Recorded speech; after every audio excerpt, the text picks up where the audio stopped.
네, 오늘 아침에 우리에게 주시는 하나님의 은혜의 말씀은 출애굽기 15장 1절에서 21절까지의 말씀입니다. 출애굽기 15장 1절에서 21절까지의 말씀 다 같이 합독하도록 하겠습니다.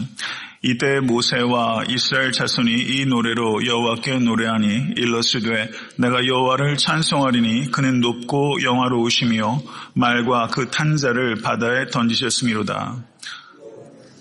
여호와는 나의 힘이요 노래시며 나의 구원이시로다. 그는 나의 하나님이시니 내가 그를 찬송할 것이요 내 아버지의 하나님이시니 내가 그를 높이리로다. 여호와는 용사시니 여호와는 그의 이름이시로다.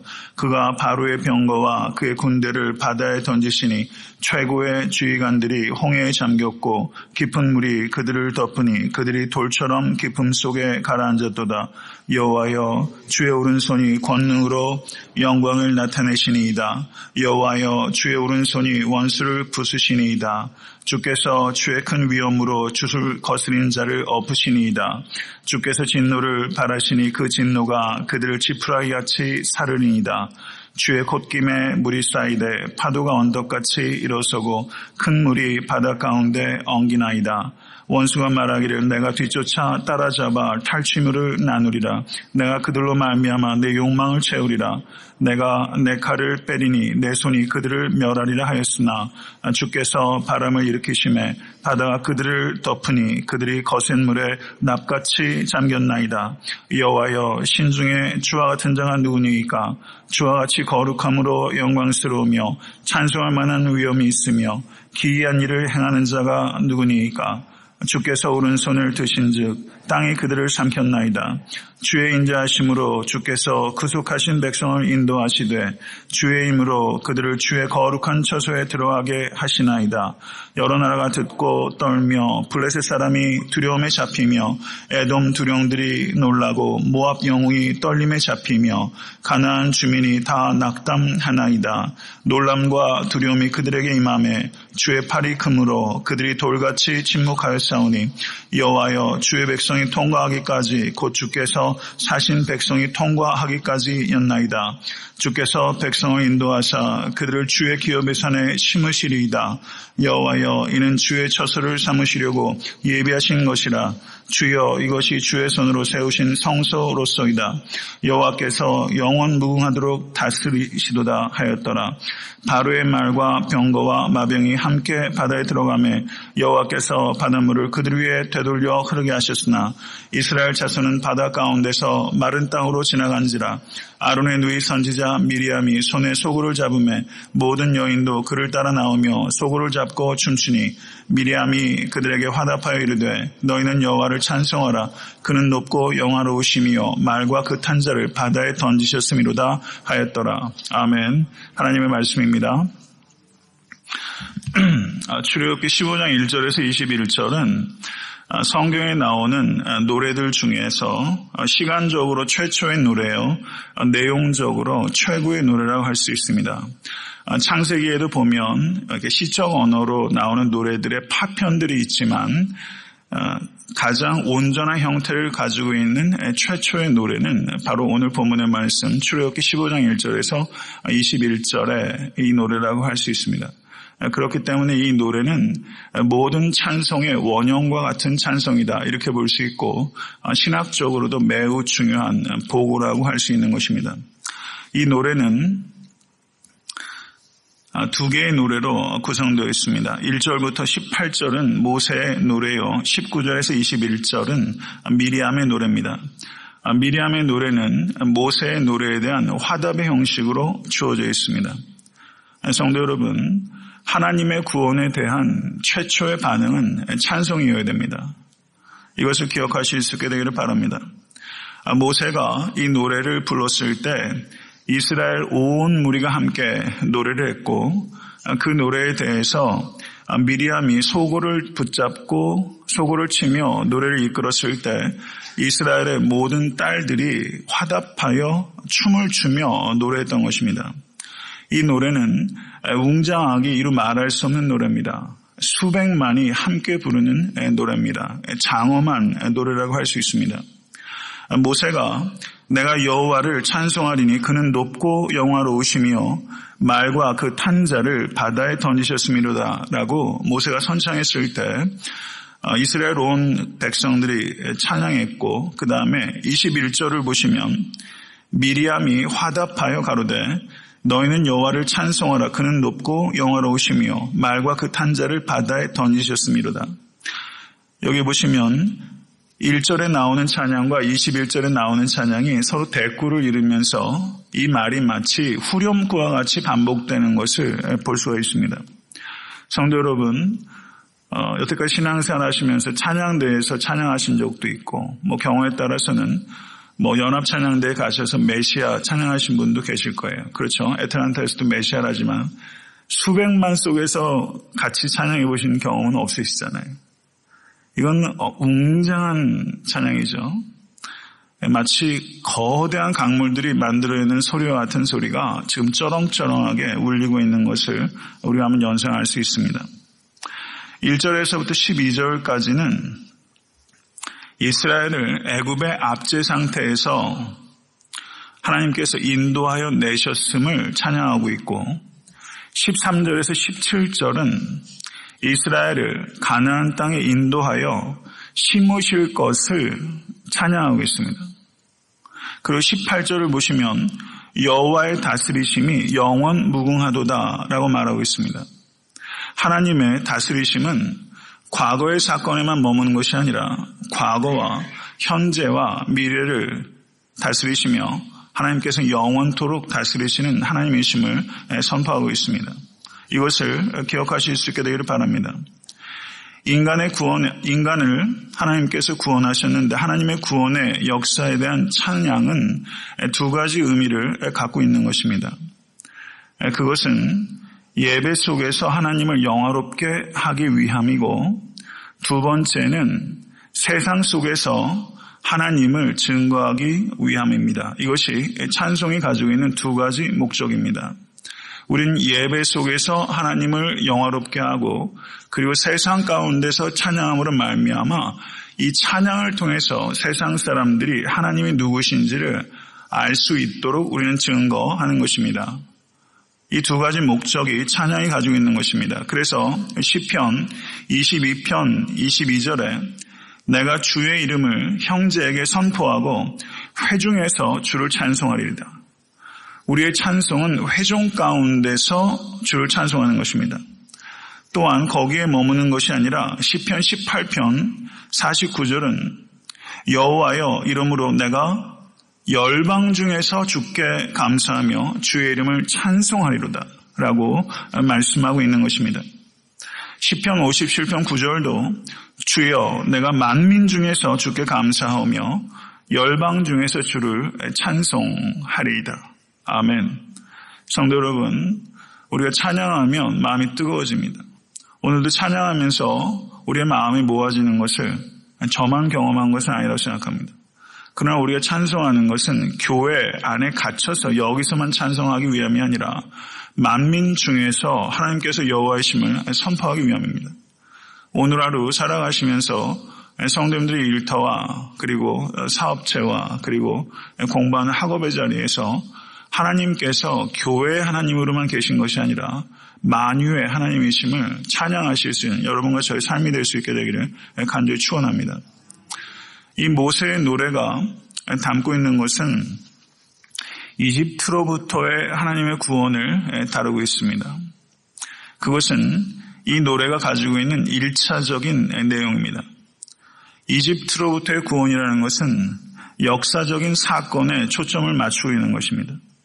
그런데 오늘 본문 말씀을 유심히 살펴보게 되면 바로 혹은 이집트라는 이 말이 굉장히 제한적으로 사용되면서 이 노래 자체가 이집트로부터의 구원에 대한 찬송에 머무는 것이 아니라 그것보다 훨씬 심대한 의미를 이 노래가 가지고 있는 것을 볼 수가 있습니다.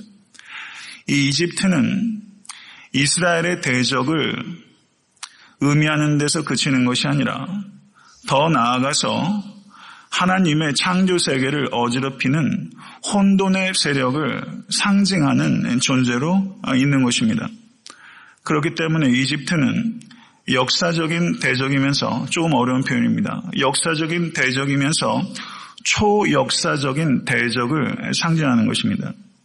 달리 말하면 마틴 루터 킹 주니어 목사 이런 말을 했습니다. 이집트는 굴욕적인 압제와 무자비한 착취 그리고 억압적 통치 형태를 가지고 나타나는 모든 악을 상징한다. 그러니까 이집트는 단순하게 출애굽 당시에 있었던 역사적 대적으로서만 그치는 것이 아니라 초역사적인 실제로서 역사 가운데서 반복되는 모든 압제와 착취와 그리고 억압의 통치 형태를 상징하는 초역사적인 대적으로 이집트가 나타나고 있다는 사실입니다. 그렇기 때문에 홍해의 사건을 통해서 이스라엘 백성을 구원하신 하나님의 구원은 역사적 차원에 머물지 않고 우주적 차원의 구원을 나타내는 것이고 바다에 던져진 이집트의 군사는 불못에 던져질 사탄의 멸망을 예시적으로 나타내고 있는 것입니다. 그렇기 때문에 오늘 본문에서 찬양받으시는 하나님은 이스라엘만의 하나님이 아니라 이스라엘을 중심으로 온 우주를 다스리시는 만유의 하나님이심이 선포되고 있는 것입니다. 이것이 오늘 본문에 나타나는 이 노래를 통해서 우리가 읽어야 되는 신학적인 깊이라고 할 수 있습니다. 출애굽기 15장 2절은 여호와는 나의 힘이요 노래시며 나의 구원이시로다 라고 찬양합니다. 저를 한번 따라 하시죠. 여호와는 나의 힘이요 노래시며 나의 구원이시로다. 성도 여러분 많이 안 들어보셨어요? 누가 이렇게 노래하죠? 다윗이 거의 동일하게 3번 노래했어요. 가령 시편 118편 14절에 여호와는 나의 능력과 찬송이시요 또 나의 구원이 되셨도다. 똑같은 내용을 지금 다윗이 노래하고 있는 거예요. 이뿐만 아니라 이사야 선지자도 이사야에서 12장 2절에 보라 하나님은 나의 구원이시라. 내가 의뢰하고 두려움이 없으리니 주 여호와는 나의 힘이시며 나의 노래시며 나의 구원이시로다. 아멘. 성도 여러분, 이 이사야서 12장 2절의 말씀 가지고 우리가 부르는 가스펠도 있어요. 성도 여러분, 이 모세의 노래가 당대에만 노래했던 것이 아니라 다윗에게로 그리고 이사야에게로 넘어가면서 이스라엘 백성들이 찬양할 때 모세의 노래가 찬양의 원형이 되고 있다는 것을 우리가 볼 수 있습니다. 이스라엘 백성은 출애굽의 구원의 하나님을 이 모세의 노래를 통해서 회상했다는 것을 우리가 볼 수 있게 되는 것입니다. 성도 여러분, 여호와 하나님께서 성도님의 힘이십니까? 여호와는 나의 힘이요 라고 말하고 있습니다. 하나님께서는 우리가 약할 때도 나의 힘이고 내가 강할 때도 나의 힘입니다.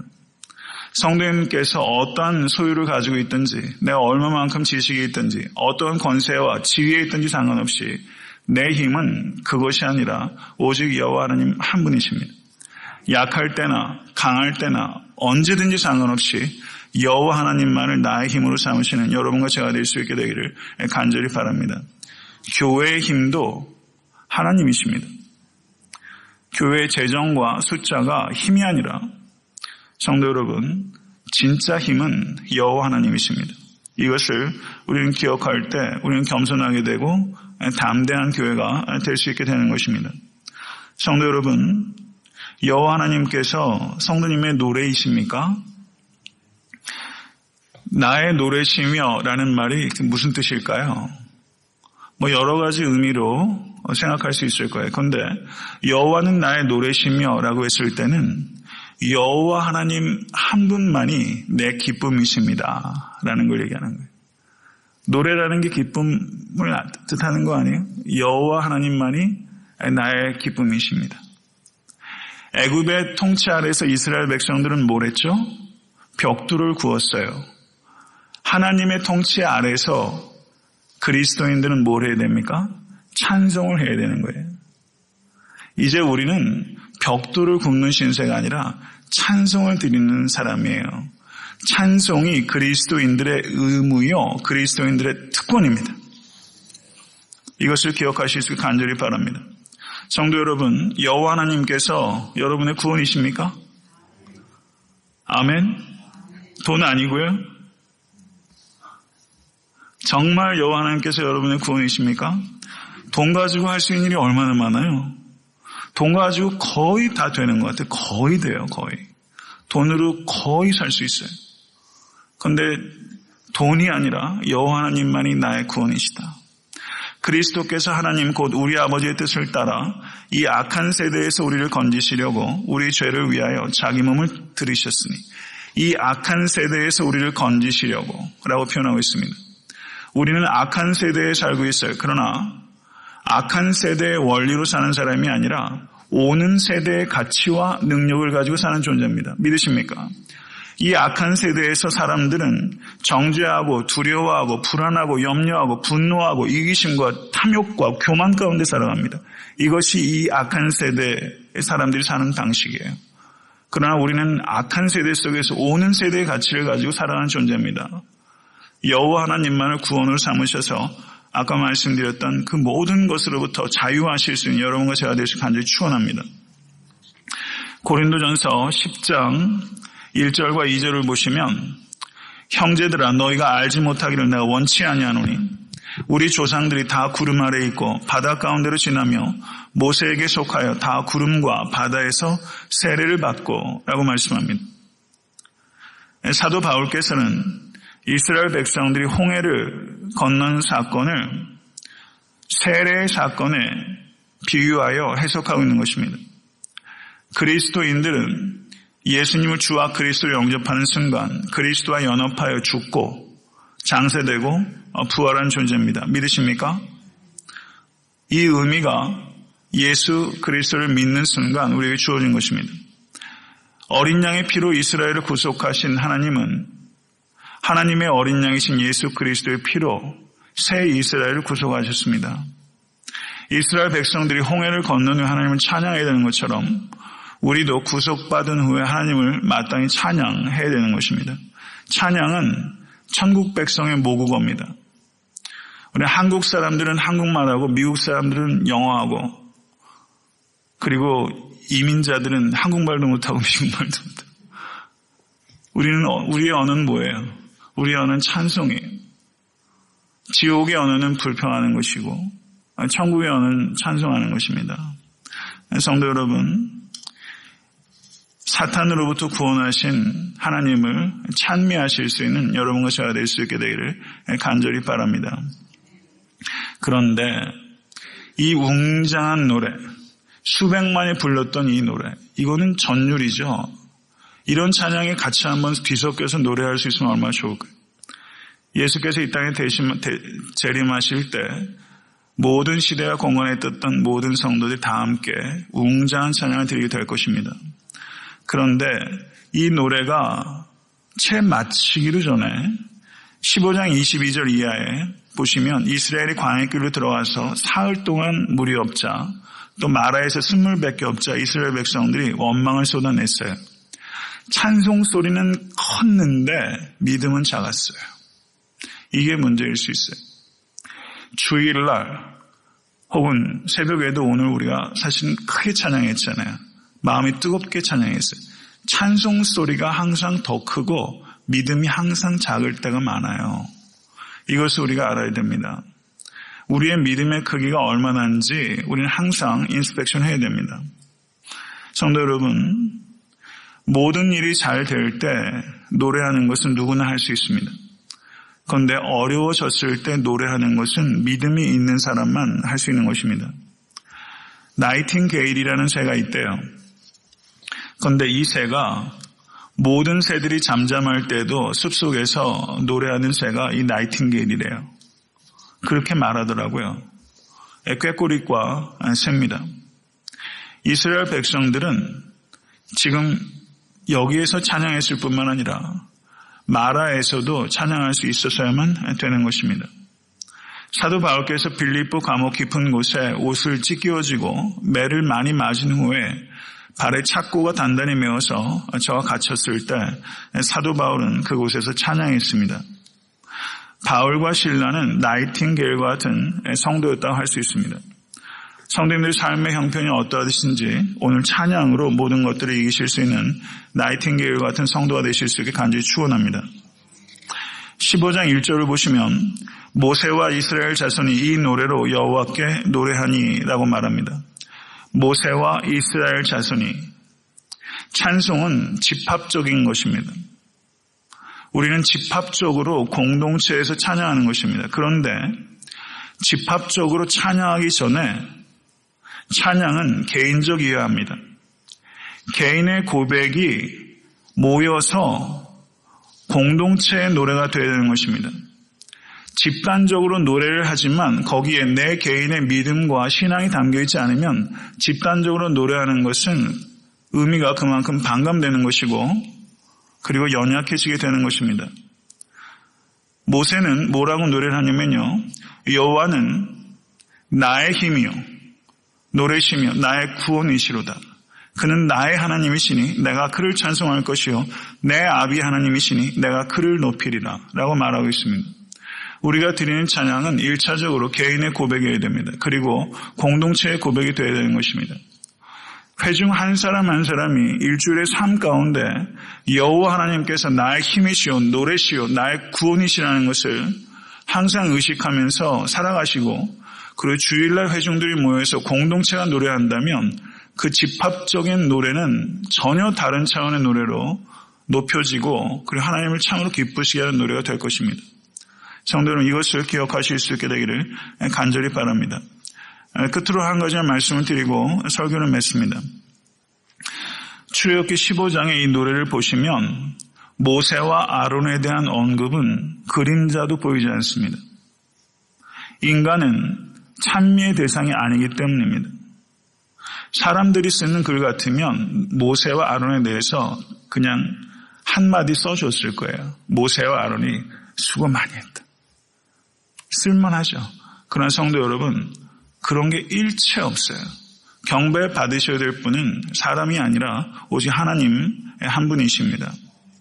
성도 여러분, 오늘 하루 살아가시면서 입만 열면 불평하는 입술이 아니라 입만 열면 찬양하는 입술이 되실 수 간절히 바랍니다. 신앙이 혹시 침체되어 계십니까? 그러면 의지적으로 찬양을 회복하십시오. 찬양이 회복되면 신앙이 회복되고, 입술에 찬양이 회복되면 마음 가운데 그리스도께서 찾아오십니다. 모쪼록 오늘 하루 살아가시면서 찬양으로 모든 일들을 넉넉하게 승리하시고 하나님의 이름을 높여드리는 모든 권속 되실 수 있게 간절히 축원합니다.